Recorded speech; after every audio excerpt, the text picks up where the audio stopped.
ఇవాళ మీరు చూస్తున్నారు వచ్చిన నెల నుంచి మనమేమో అల్లాటప్పగా రాలే, అడుక్కొని రాలే, అయ్య పేరు చెప్పుకొని రాలే, లేకపోతే అడుక్క తిని రాలే.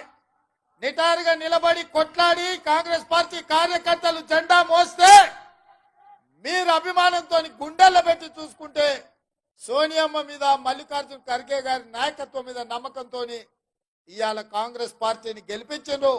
65 మంది శాసనసభ్యులు ఈరోజు ముఖ్యమంత్రిగా సిఎల్పి నాయకుడిగా మనల్ని ఎన్నుకుంటే మనం ఇవాళ ఉన్నాం. ఇవాళ సంపూర్ణమైన మెజార్టీతో మనం అధికారంలోకి వచ్చినాం.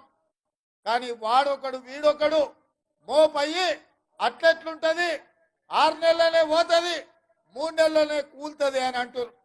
నేను అడుగుతున్న మిత్రులారా, అంత మొనగాడెవడా నీ రాష్ట్రంలో ఉండా మన ప్రభుత్వాన్ని పడగొచ్చేటోడు? ఒకవేళ